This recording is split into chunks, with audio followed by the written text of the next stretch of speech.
नमस्कार बच्चों, मैं डॉक्टर अनीता तंबोली।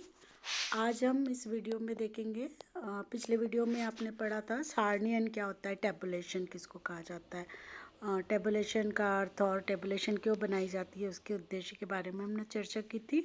टेबुलेशन क्या है, सारणियन कि जो भी हम अपना अध्ययन विषय से संबंधित जो भी सूचनाएं हम एकत्रित करते हैं उनकी विशेषताओं के आधार पर अलग अलग हम सारणियों में उसको विभाजित कर देते हैं क्रमबद्ध रूप से, और उसका सांख्यिकी गणना करना हमारे लिए आसान हो जाता है। तो अब हम आज इस वीडियो में देखेंगे कि सारणी के कितने प्रकार होते हैं, यानी हम कितने प्रकार की सारणियाँ अपने अध्ययन के दौरान बनाते हैं। तो हम देखें सारणियों के कई प्रकार होते हैं, जो हमारे अध्ययन विषय से संबंधित जो सूचनाएं होती है और हमारा अध्ययन का उद्देश्य क्या होता है उसके आधार पर हम सारणियों का निर्माण करते हैं। तो हम देखें कि सारणियों को कई श्रेणियों में, यानी मुख्य रूप से 4 श्रेणियों में हम उसको विभाजित करके देखते हैं। पहली सारणी जो बनती है वो एक गुणीय सारणी कहलाती है ना, सिंगल और वन वे टेबुलेशन। एक गुणी सारणी जैसा कि नाम से स्पष्ट हो रहा है, और इसे हम एकल सारणी या सरल सारणी भी कह सकते हैं, है ना, जिसमें केवल इस सारणी में हमें जो एक गुण या एक ही लक्षण को दिखाना होता है।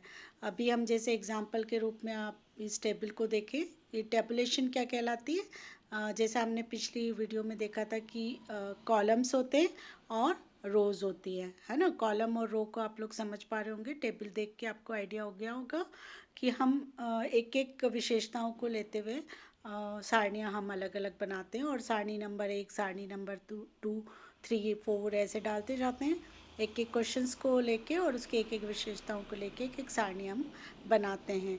तो जैसे मान लीजिए हमने यहाँ पर 215 छात्रों का हमने वो किया है, सर्वे किया।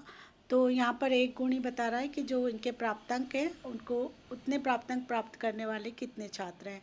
यानी 215 में से हम देखें 20 से कम प्राप्तांक वाले 10 बच्चे हैं, 20 से 30 वाले 30 बच्चे हैं, 30 से 40 वाले 15 बच्चे हैं, 40 से 50 अंक प्राप्त करने वाले 105 बच्चे। तो इस तरह से टोटल नीचे योग आ जाता है। तो ऊपर की जो प्राप्तांक और छात्रों की संख्या लिखी है इसको हम कॉलम कहते हैं, नीचे हम जो लिखा हुआ इसको रोज़ कहते हैं। तो यहाँ पर हम देख रहे हैं कि केवल एक ही गुण दिखाया गया है कि प्राप्तांक में छात्र की संख्या कितनी है। इसको हम एक गुणीय सारणी कहते हैं। तो सारणी क्या है इसको देखकर आपको समझ में आ गया होगा, और एक गुण किस तरह से जो भी हमारे संख्या है छात्रों की उनके प्राप्तांक, और इस तरह से हम एक गुण को हमने इसमें डिस्प्ले किया है। अब हम देखें द्विगुणी सारणी, डबल और टू वे टेबुलेशन। नाम से स्पष्ट है, अभी एकल गुणी जिसमें एक ही गुण था, और द्विगुणी मतलब 2 गुणों को हम प्रदर्शित करते हैं इस टेबल में। अब इसी टेबल को हम देखें आगे बढ़ाएं, अगर इसको द्विगुणी अगर हमें करना है तो कैसे करेंगे कि हमने यहाँ पर ऊपर जो रोज़ बने कॉलम बनाए वो आ जाएंगे, जैसे प्राप्तांक, फिर हमने लिंग के आधार पर लिया है ना, छात्र और छात्राएं। हमने 2 गुण ले लिए, प्राप्तांक हो गए, और लिंग के आधार पर छात्र और छात्राएं। अब हमने इसको डिवाइड कर दिया कि 20 से कम में छात्रों को कितना मिला और छात्राओं को कितना मिला। तो यहाँ पर हम देखें कि छात्राओं को लिंग के आधार पर, सेक्स के आधार पर हमने उनको डिवाइड किया है। तो ये हो गया द्विगुणी, है ना। आगे हम देखें त्रिगुणी, जैसा कि नाम से स्पष्ट है कि इसके अंतर्गत हम 3 गुणों को सारणी के अंतर्गत प्रदर्शित करते हैं। कि अगर हमें एक साथ 3 गुण उसको, या तो हमें अलग अलग सारणियाँ बनानी पड़ेगी कि प्राप्तांक और छात्र की संख्या के आधार पर एक गुणी, फिर हम अगर हम लिंग के आधार पर बनाएं तो छात्र छात्राओं की वो अलग बनेगी। फिर हम यहाँ पर अगर देखें कि अगर हमें इनकी वैवाहिक स्थिति को भी हमें देखना है तो हम वैवाहिक स्थिति के आधार पर एक गुण लेकर अलग बनाएंगे। लेकिन अगर हम एक ही सारणी में इन तीनों गुणों को शामिल करते हैं कि प्राप्तांक भी हो गए, छात्रों की संख्या भी हो गई, और लिंग के आधार पर, और उसके बाद वे उनकी वैवाहिक स्थिति, तो हम 3 गुणों को कैसे प्रदर्शित करेंगे। यहाँ पर आप टेबल देख रहे हैं कि हमने ऊपर जो कॉलम बनाए प्राप्तांक, छात्र छात्राएं, फिर छात्रों की वैवाहिक स्थिति और अविवाहिक स्थिति, है ना, छात्राएं विवाहित और अविवाहित, और कुल टोटल, है ना। उसमें हम देखें कि फिर टोटल का हम योग करेंगे विवाहित और अविवाहित। यानी छात्र और छात्राएं मिलाकर कितने विवाहित हैं? 3 और अविवाहित है 7। 20 से कम अंक प्राप्त करने वाले। तो इस तरह से हम देखें कि प्राप्तांक हो गए, लिंग के आधार पर हो गया और उनकी वैवाहिक स्थिति हो गई।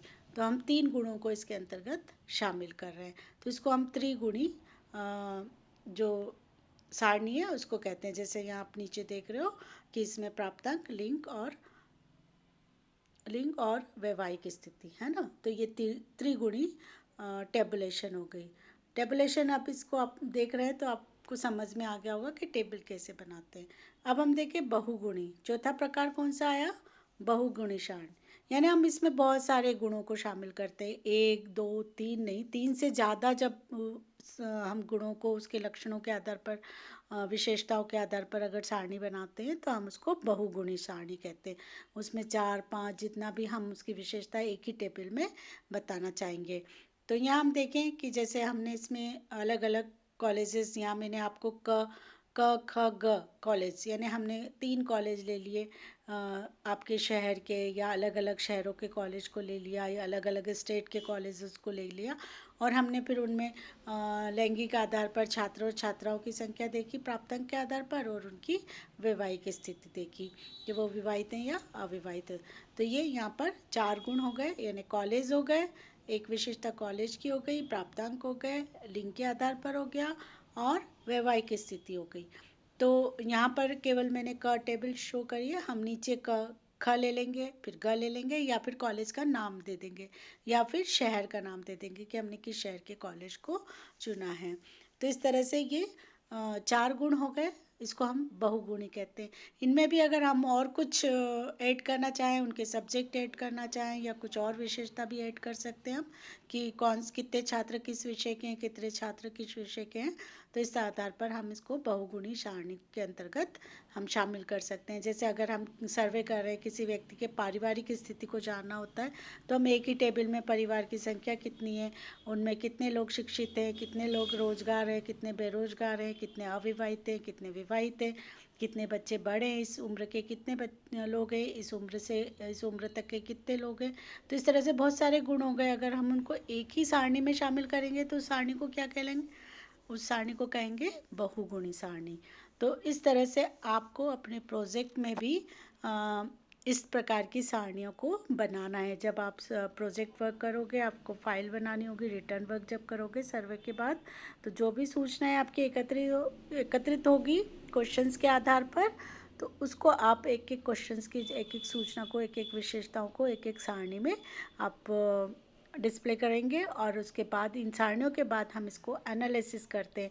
जैसे अभी आप यहाँ देख रहे हैं कि हम कहेंगे कि उपरोक्त सारणी के आधार पर 20 से कम वाले इतने छात्र हैं और इतने छात्र हैं और उनमें से इतने छात्र विवाहित हैं, इतने छात्र, इतने परसेंट छात्र अविवाहित हैं, इतनी छात्राएं विवाहित हैं, इतनी छात्राएं अविवाहित हैं। तो इस तरह से हम उसका नीचे एनालिसिस करेंगे। इसी एनालिसिस के आधार पर हम निष्कर्ष निकालते हैं।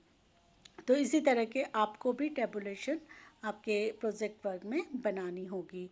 प्रोजेक्ट वर्क कैसे किया जाता है, किस तरह से आपको क्या क्या करना है, स्टेप बाय स्टेप मैं एक वीडियो में आपको उसको पूरी तरह से आपको समझा दूंगी ताकि आप अपना प्रोजेक्ट वर्क आसानी से कर पाएँ। अगले वीडियो में हम अगला टॉपिक लेकर आएंगे। Thank you.